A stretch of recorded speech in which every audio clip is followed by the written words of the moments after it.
the fire station. Well, we also have one dropped in. Fireman's Anyway.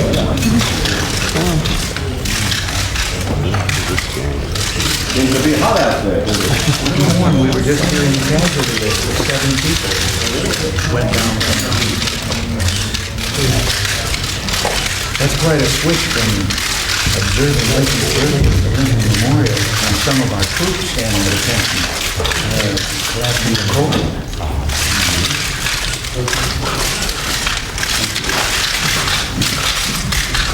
I think if they'd only waited, they could put the capital in California.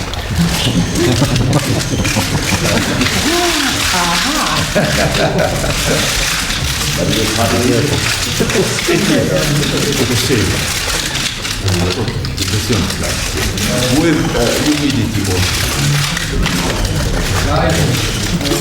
Thank you. Return of the air controllers? Latest we heard handling that they're flying at about 72% of normal. Are you still hoping they'll come back? Yes.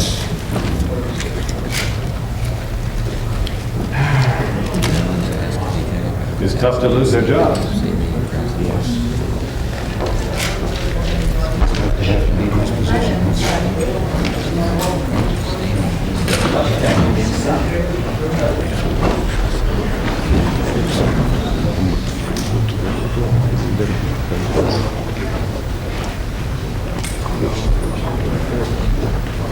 You know, Sam, if we ever decide that the oath of office isn't important to keep, how long do we have as society? Some people would say we have this altruistic view. Man's word is his bond, things like that. Yes. Do you have that piece of paper in your pocket now? The oath? No. You don't have to repeat that. President's about when he gives his word, he keeps it. Sam, thank you. That's the best thing. Thank you. The question is, are you going to make any promises? How do you deal with a man like that?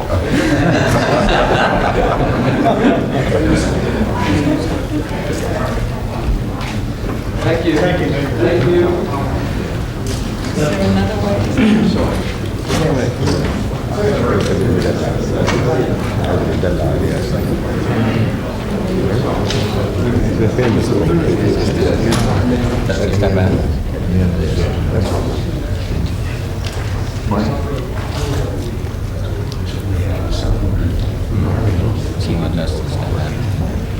Surprising.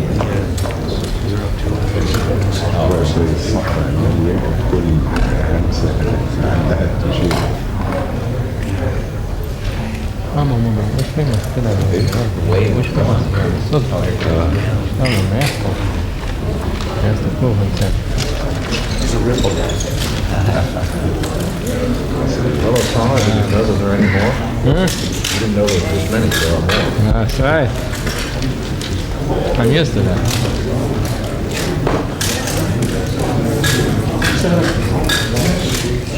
So long as it is a friendly crowd.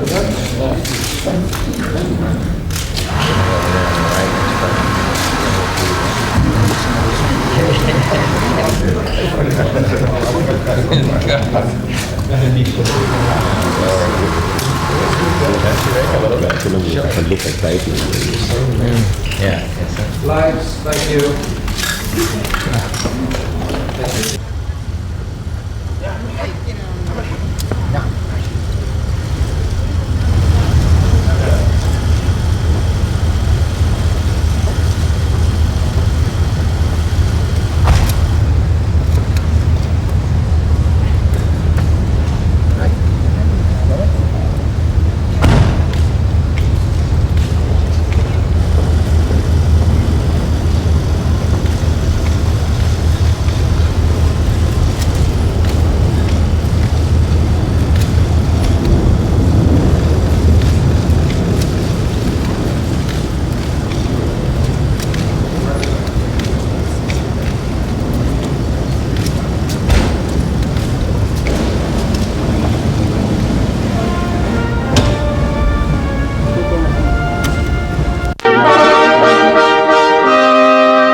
Reagan, and His Excellency, the President of the Arab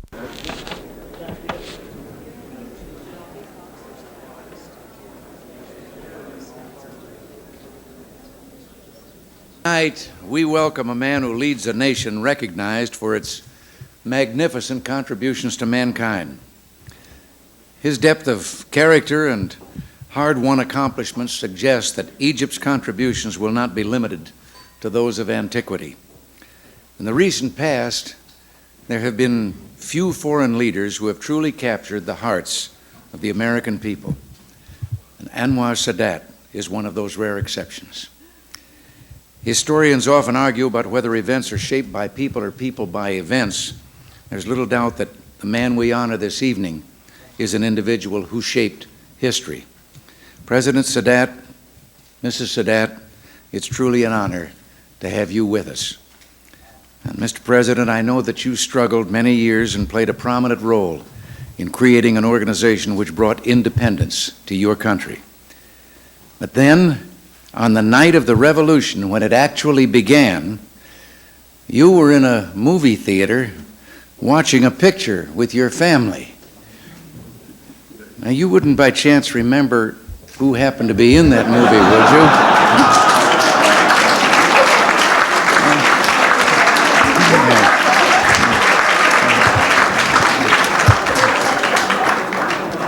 I never won an Oscar, but a revolution would do.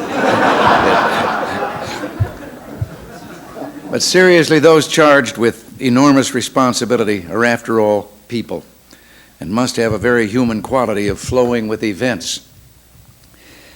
Nevertheless, some, like the man we honor tonight, do more than live through history, they make it.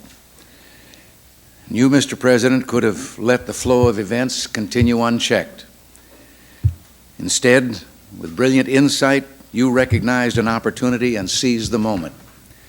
During your historic journey to Jerusalem, you explained, "There come moments when it becomes imperative for those endowed with wisdom and lucidity of vision to penetrate beyond the past with all its complications and vestiges to usher in an undaunted move toward new horizons."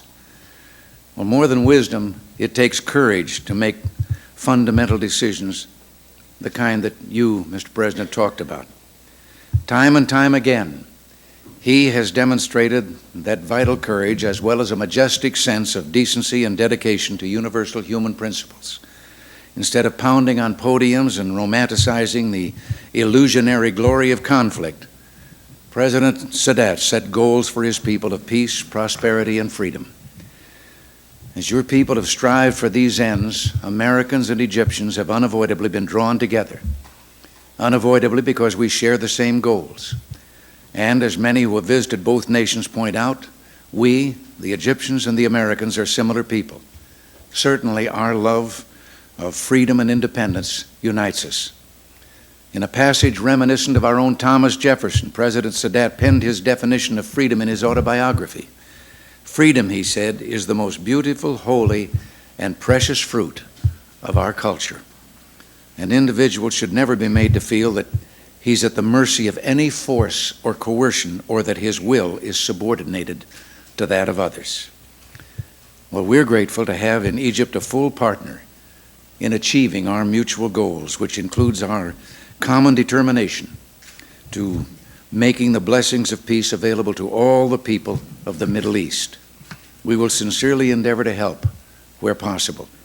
And we want you to know that all of your efforts, your forbearance in times of frustration, and most of all, your goodwill is appreciated. You are following a path that is natural for us. You've said no man can be honest with others unless he is true to himself. The ancient pharaohs built pyramids to their glory. Your monuments are strong and healthy young men alive today because you pursued peace. Symbols to all mankind that there is a better way. So I ask all of our friends who are with us here tonight to join me in a toast to the Egyptian people and to their gallant president and his lovely wife.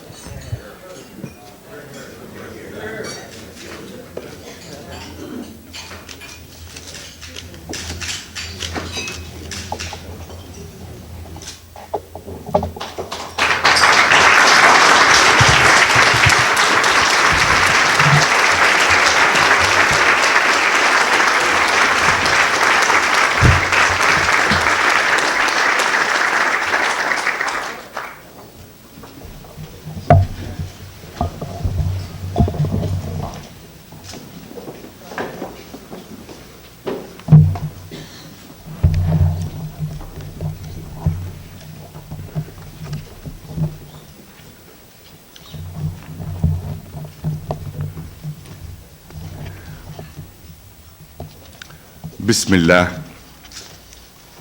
Mr. President, Mrs. Reagan, dear friends, we are overwhelmed by your genuine hospitality and warmth. The sentiments President Reagan expressed towards me and the Egyptian people clearly reflects the bonds of friendship and amity which exist today between our nations. For years, we worked hand in hand to set our relations on the course which is compatible with the long history of mutual respect and admiration between our peoples. We are determined to cement this friendship even further. Our meeting today was a historic one by any measure. Let me state first that I was delighted to meet you, Mr. President, and strike an everlasting friendship with you. You are a statesman of conviction and compassion. You have a clear vision of the world and our duty to make it safer and happier for the living generations and those to come. Your priorities are rightly set. I was pleased that we are in full agreement over the issues we discussed.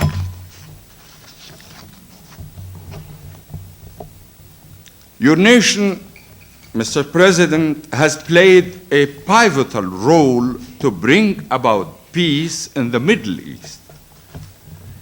No progress, as I told you in the morning, Mr. President, would have been made without such an active and dynamic role. No result would have been achieved. But with your help, we have taken gigantic steps on the road to peace. When we launched our peace initiative, we had in mind the support of the American people. And as we prepare for the second stage, we count on your continued interest and backing. Together, we shall continue to work vigorously until the sacred mission is fulfilled. What I heard from you today, Mr. President, was very encouraging indeed. We believe that the time is ripe for the resumption of the peace process. Recent events in the area demonstrated beyond any doubt that we cannot wait long if we are to spare the region further destruction and devastation. We must take additional steps promptly and without delay in order to maintain the momentum for peace. We are determined to complete our mission. We will not be deterred or discouraged by any development. On your initiative, Mr. President, a bright side of these events was the willingness of the Palestinians to accept a ceasefire in Lebanon and uphold it. This is a turning point that should not escape our notice. In effect, it means that for the first time, the Palestinians have come close to endorsing the peaceful solution. Those who are genuinely interested in peace in the Middle East should recognize this positive development and build upon it for the good of all nations. Together as good neighbors, we have set a good example with the establishment of peace between Egypt and Israel within the context of a comprehensive settlement. That model applies to the relations between Israel and the other parties.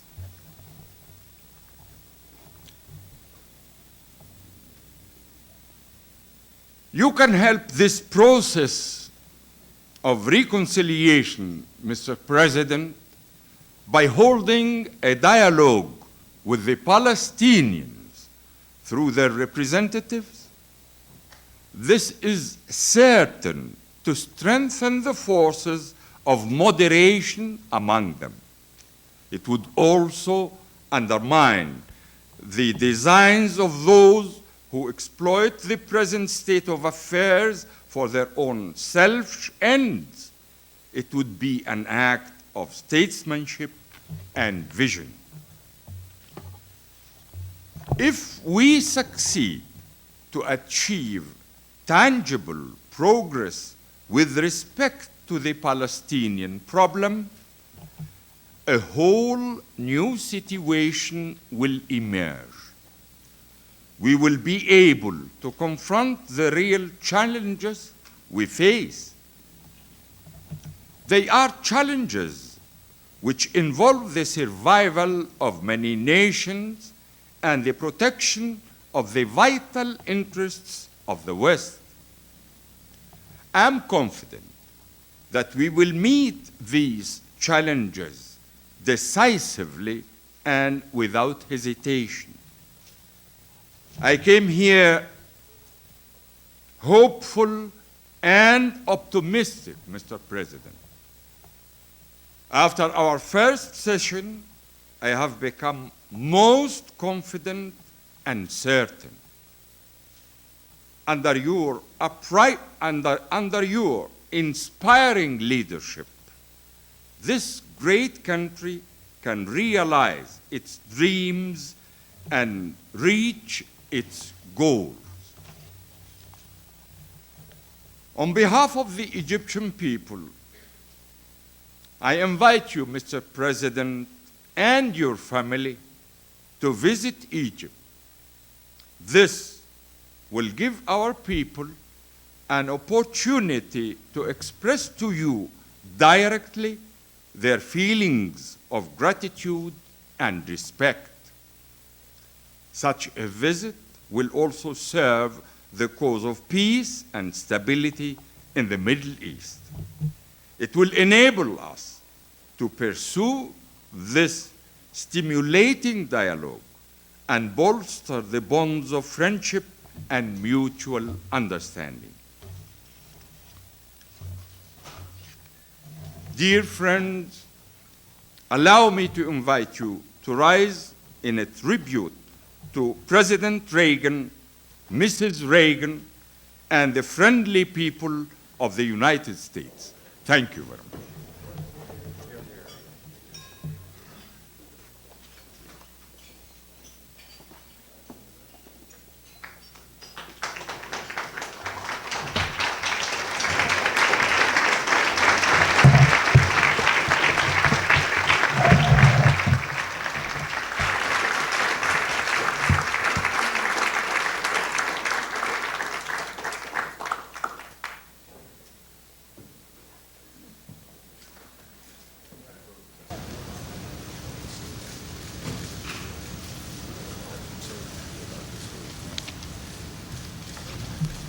Well, ladies and gentlemen, sadly the time has come for a farewell.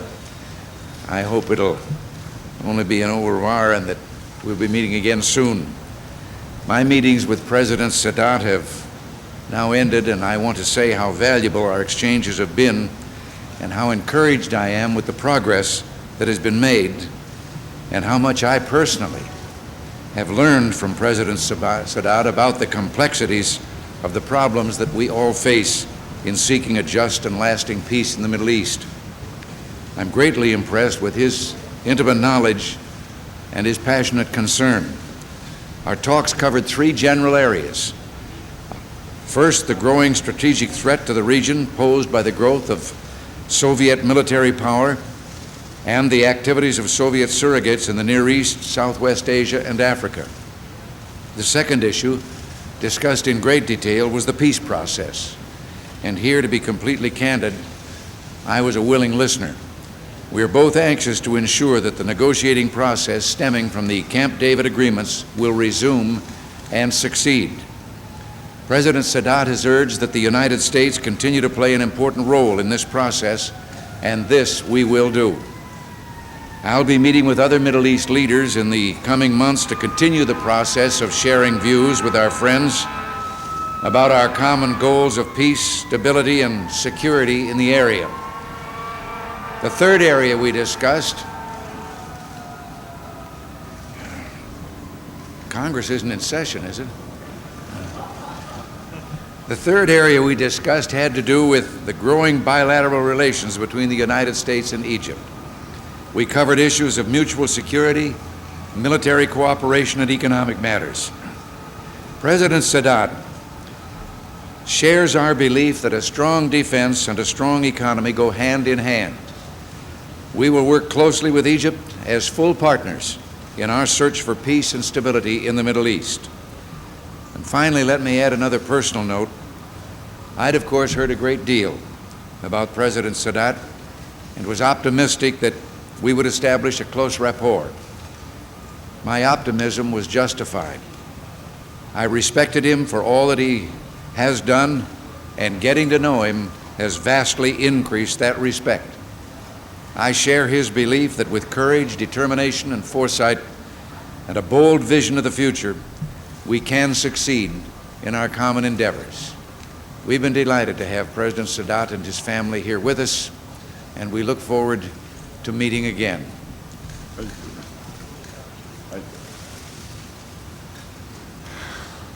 I have a few words after the President. I quite agree, full agreement with what President Reagan said. If I am to add anything, it is expressing my deep gratitude to President Reagan for this kind invitation to meet with him and to survey all the problems that we are facing together, and then to meet again with the American people, with whom I cherish really the full pride to be friends, to be understanding, and I'm happy to tell the American people, as always, as I told them, I'm very happy because after this visit, I can say that I enjoy the friendship of President Reagan as a great leader of a great nation. Again, I shall end like I have always ended. I shall never let you down. Thank you very much.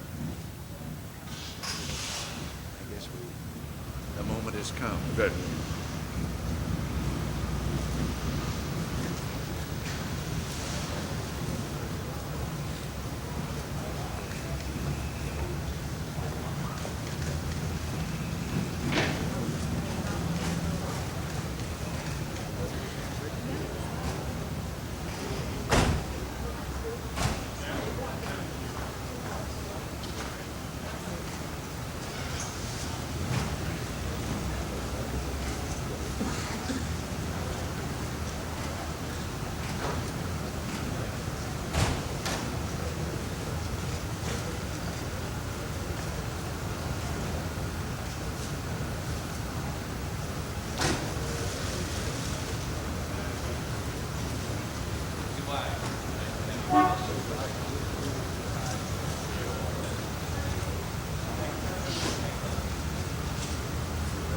see you tonight.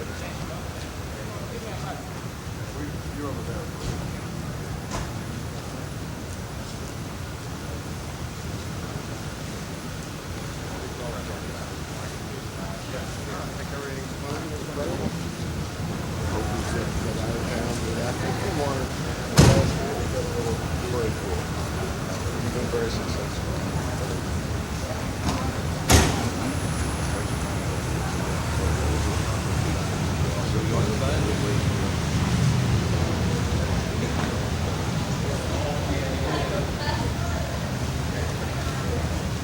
Hold on, Andy. We're going back inside.